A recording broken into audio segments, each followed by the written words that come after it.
Welcome everyone, I'm Alan Miller. Welcome to the next round of the Together Talks podcast. I'm very pleased today to be joined by Rupert Lowe. Hello Rupert, thanks for joining us. We're here in Birmingham at the Conservative Party conference at the Freedom Zone, actually in a wonderful library that Charles Dickens was the president of. And Rupert's going to be speaking later on the panel this evening, Is Britain Working? But I wanted to talk to you, just so you know, Rupert's got a very eminent background in business, as well as running companies in farming, agriculture, in manufacturing and engineering, has also been involved in the stock exchange and also has been an MEP very locally, actually, for Dudley. And back in my old constituency. In your old neck of the wood, or your old manor, as they say, where I'm from. That's right. And has also been a chairman of Southampton Football Club, yes, which is a fascinating background. So I want to get straight into it with you, Rupert, really, because you, as someone who understands business and has had a long career in that, these last 48 hours in particular have been very interesting. But just to take us back a little bit before that, over the last 3 years or so, and it's not as though nothing happened before COVID, I'm not saying that, but just in terms of how the government and the opposition and most people were responding and sort of doing impositions and restrictions and lockdowns, what do you think that has meant for business in particular and society generally? Well, my biggest, I was highly critical, and I am critical of the way in which lockdown was handled. There were some terrible decisions made by the central planners, as I call them, who basically got almost everything wrong. I doubt there'll ever be a proper inquiry. I doubt that people will be held to account for releasing infected patients into the care homes, for the wasted money on PPE procurement, for the effect on the economy. And let's face it, there's only one reason we were able to afford this lockdown was through quantitative easing. And I think quantitative easing needs a huge amount of scrutiny. Can you explain what it is quickly? Well, quantitative easing is literally the Bank of England, and we're never quite sure who regulates the Bank of England. It's always a question I ask, who regulates the regulator? Yeah. The answer is nobody, apparently. It's supposed to be Parliament, but as we know, Parliament has no teeth, can't even manage its civil servants, let alone the Bank of England, who are supposed to be independent. So what they do is they literally create money from nothing, diluting people's savings, diluting everything, and what they then do is buy government bonds. And they're supposed to be reversing QE now. They've been doing it since 2008. They've done nearly $1 trillion of QE. And last week, I don't know why we're all in such sort of paroxysms of debate about this 5p tax cut for the rich. That was going to result in £2 billion for the Treasury, but as a result of pension funds getting themselves into all sorts of problems in the swap market, there was a rumour in the city that the British Telecom Pension Fund was called for £4 billion and couldn't afford to pay the margin call. Hence, there was a general panic, again, a failure of our regulators who never seem to anticipate any of these major problems. And the bank created another 65 billion, which takes us up to nearly $1 trillion since 2008. I call it getting high on your own supply. If you or I did it, the regulators would lock us up for fraud because effectively they would say you're not allowed to print your own cash and spend it on whatever you feel like. Well, so ultimately, this isn't new. I mean, from my time in the city, as you say, I was at Phillips & Drew, which became UBS, and then Baring Securities, and then Morgan Grenfell. So I was in the city for about 20 years. And really throughout my career in the city, we've seen progressive intervention in the markets. So you've seen in the secondary banking crisis in the 70s, you saw the regulators and the government petrified of systemic risks. So they used to intervene to prop up the clearing banks initially. Then we had 87, there was a collapse then. If you remember, Greenspan shut the markets for 2 hours, and the Fed then reopened everything, and they seem to miraculously have sorted it out. You then had LTCM in 1997, which is long-term capital management, which was a private company that got bailed out by the US taxpayer because it was about to bring down the financial system. I mean, we've had increasing amounts of intervention, and then in 2008, when when capitalism, or what remnant of it was left, actually was struggling as a result of this massive downturn, or what I call actually a return to reality, we suddenly found quantitative easing. And quantitative easing, without quantitative easing, we wouldn't have been able to lock down, and we wouldn't be able to bail out pension funds. And actually, my view is that all these bailouts are terrible. They misallocate capital. They basically favor those close to power. They mean that people who are deficient are able to stay in power. And at the end of the day, what it creates is huge dislocation everywhere, as a result of which, you know, people end up in the wrong places. I mean, raw capitalism was probably in Britain last really in the peak period of before America took over from us, when we really had privatized money, banks went bust, and there were no deposit guarantees. The individual was responsible for making sure he put his money in a solvent bank. Right. And in the end, it's about personal responsibility, which has now been it's been removed from everybody. Well, there's a lot of things. It's fascinating. There's a lot of things that have happened since then. I mean, one question is, you know, the zombie companies. Do you let them fail? There's a very failure is good. Yeah. It cleans out. It cleans out a mess. So Schumpeter's argument for creative destruction, but other people will say, had there not have been this latest intervention, things might have got even more panicky and out of control. Intervention when? Over just COVID recently, or over? No, just recently. No. Last week? Yes. It's a farce.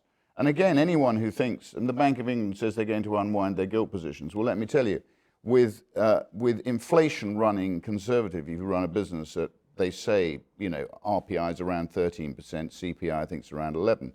The fact of the matter is it's much higher. And who's going to buy a gilt yielding even 4%, 5%, 6%? Nobody's going to buy them because they're locking themselves into a loss. And at the end of the day, inflation, all the expectations in the models, and again, never be fooled by these ridiculous economic models, but because whatever you put in, if you put rubbish in, you get rubbish out the other side. They're expecting inflation to fall sharply. There's only one way inflation will fall sharply, that's if the economy collapses completely. And if they keep printing money like they are, 65 billion here, and I suspect if you look at what's happened overnight, you know, suddenly Wall Street's rallied, suddenly the dollar's coming off, you know, the Fed's going to go the same way. They talk a big game, but I always say watch what the hands are doing, not what the mouth is saying. And I suspect the Fed is about to go the same way as the Bank of England. And then what are people going to do? Well, just so if we, for people to follow, because surely that was a failure of the political class. When the ending of the control of the Bank of England, the ending really of the big discussions around fiscal management, monetarism, whether you were a Keynesianist or an Adam Smith pursuant, you know, whatever, if you were Hayek, whoever you were, you had a different view, and there was a conflict, and it was a political one, right? It was an attempt to address the money supply, but also resources and stuff like that. That seems to have gone, but surely, are you making a case that the people who are elected should take back control over the Bank of England? That's the question, I suppose. Well, they're supposed, as I say, who regulates the regulator? It's been a debate that nobody's given a satisfactory answer to. In theory, the politicians are in charge of the Bank of England, and the politicians are in theory in charge of the regulators. The politicians are in theory in charge of the civil service. As Maggie said, advisors advise, but ministers decide. And a bit like running a company, the guys running the company can't actually necessarily execute, but what they do is direct, and they make sure that when they ask their staff to do something, it's done. But I think the civil servants have now taken control, if you like. The lunatics have taken control of the asylum, and there's nobody actually to bring them to heel, nobody to actually make them accountable to the taxpayer. And the problem we've got with QE, or quantitative easing, and people need to study quantitative easing, there was not a comment about the 65 billion, really, which the Bank of England literally again printed, having said they were going to reverse QE. And yet we have all this furore about effectively this 5p tax rate for the rich, which I agree with Kwasi Kwarteng. In the end, it was a distraction, and you got, you know, thoroughly poor men like Michael Gove, who uses an opportunity, as did many other Tory MPs, to appeal to their electorate in the hope that they will vote for them next time round. the fact of the matter is, my view is that Liz Truss and Kwarteng are trying to do the right thing. Maybe they didn't broke it as well as they could have done, either to their colleagues or to the country. But there isn't much time. Boris got a huge election majority. He should have done a lot more when he was elected. He was supposedly a libertarian. He was supposed to be a free marketeer. He was supposed to be all the things that I think they're now trying to put in place.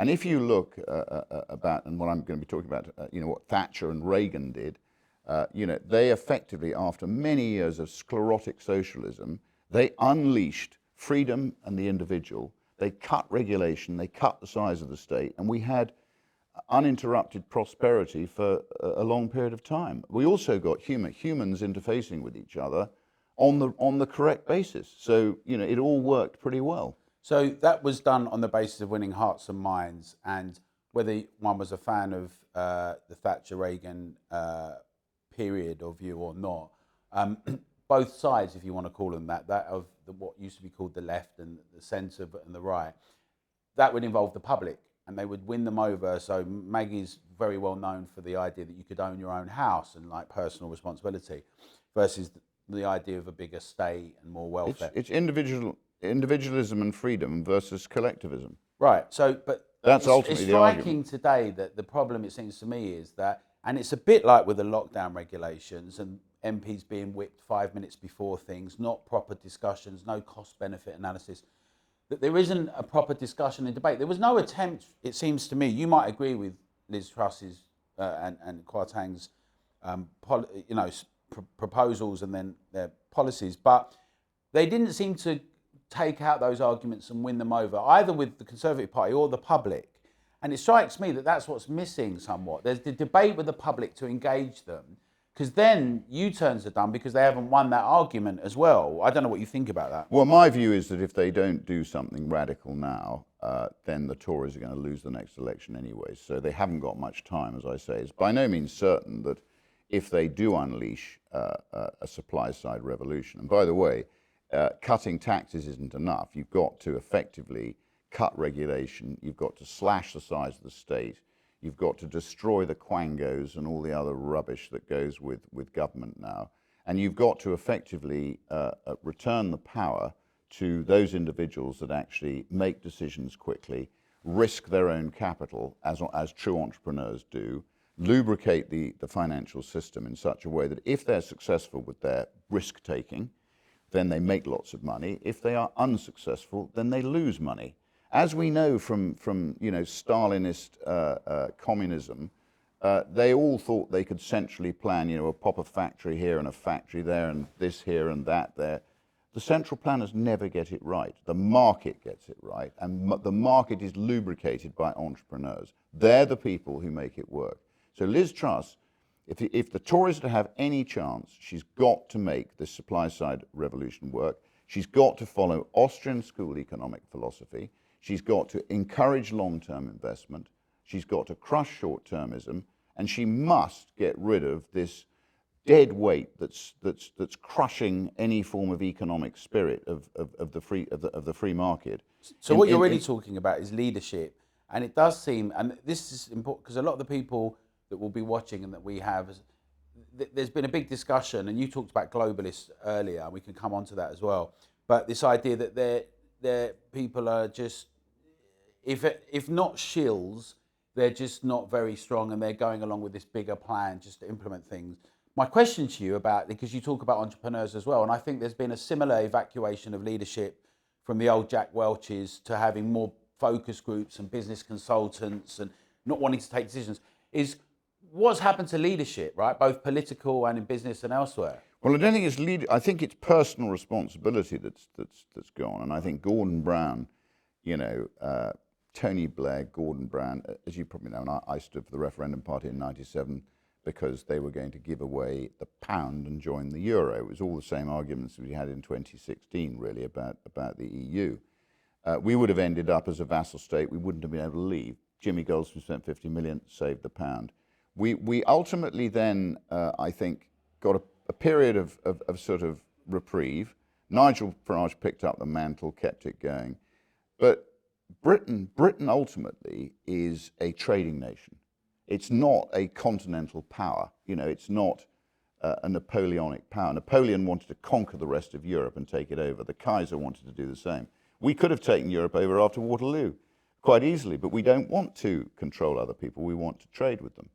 So ultimately, I think we are very different people to Europe. And the way I liken Europe, the big difference, and I saw this when I was in the European Parliament between us and Europeans, is unless the law tells a European he can do something, he assumes he can't.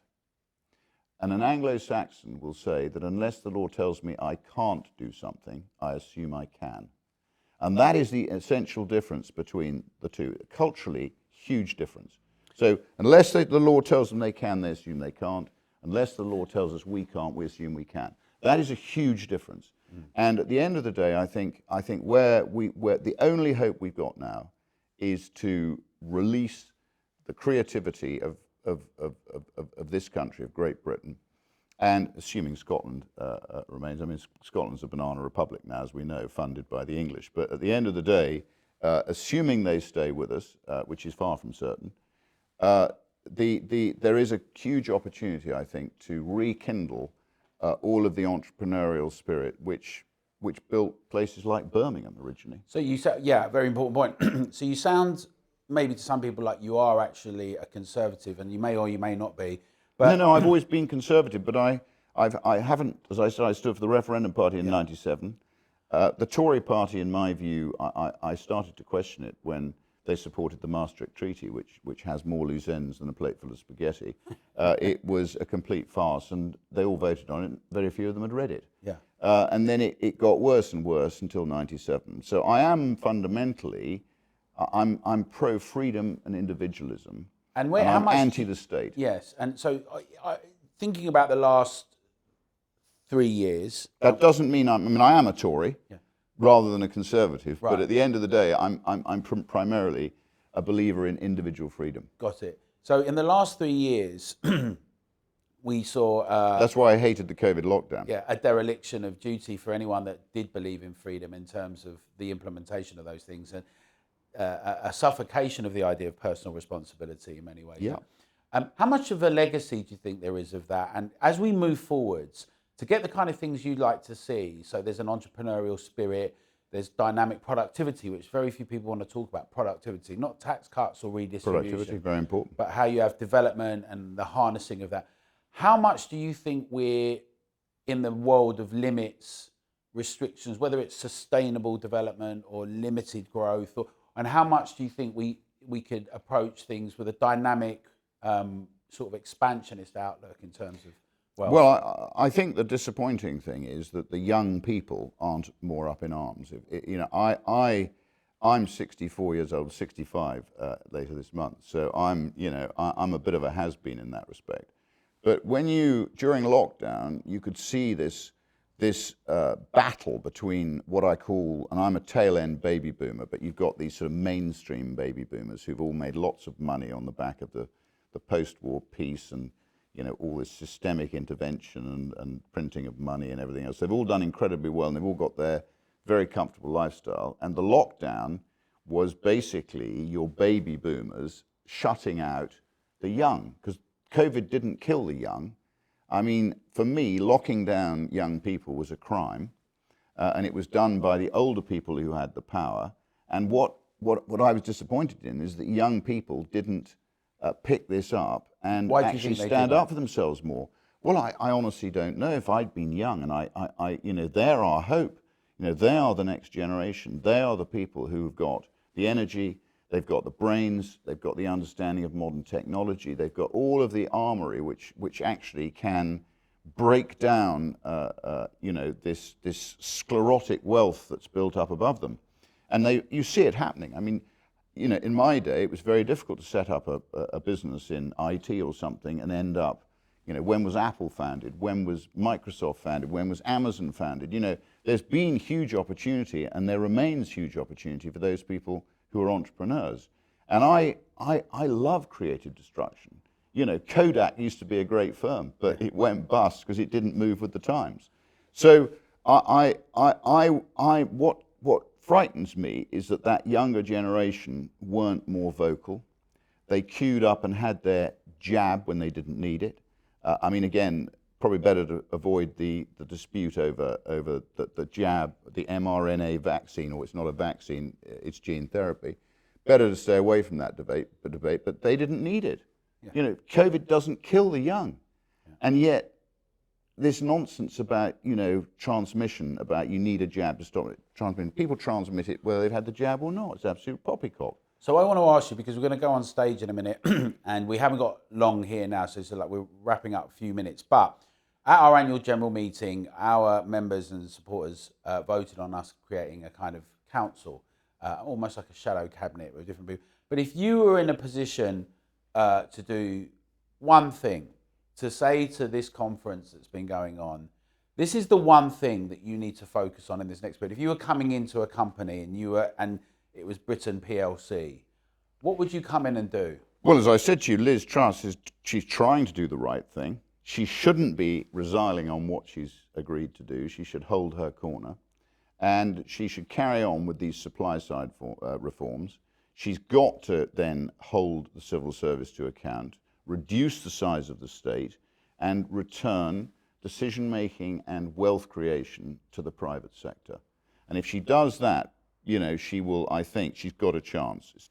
It's far from certain whether 2 years is enough, Alan, and it's quite possible that, you know, she will, you know, a bit like a company who invests loads of money in investing in long-term success. What you tend to find is they invest all their money, and then just before they actually get to nirvana where they produce all the profits, somebody takes them over. So that's what tends to happen. That's why, you know, shrewd sharks will take over those people who've invested long term. Part of the reason Germany's done so well with her companies is that the banks owned a big shareholding in her companies. They were immune from takeover, so they could plan very long term.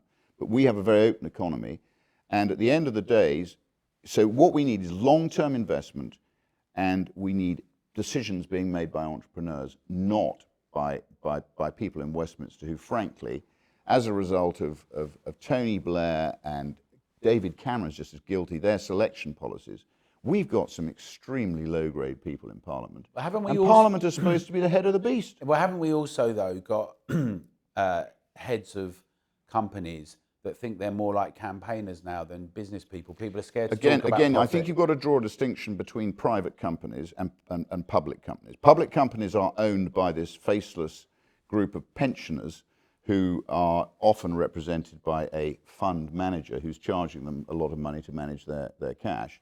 So what you've got is instead of rich principals owning it, challenging the management, you've got these faceless pension funds who are basically representative of this retiring baby boomer generation. And what you've now got is, I think, the wokery you see at companies like, you know, Unilever and Reckitt Benckiser and, you know, all those big companies. You've got the people who run those are not entrepreneurs. Okay. They're pen pushers. And on that note, I want to say thank you very much. We're going to have to go onto the stage. Just to say, we're going to hear much more from Rupert in a while, but we rely on you as members. We are very passionate about what we're doing to carry on campaigning around these issues, particularly around freedom of speech and around, you know, no mandatory IDs and carrying on the campaigning work. So please join us as a member, and we look forward to seeing you at our next Together Talks podcast. Thank you very much, Rupert. Pleasure.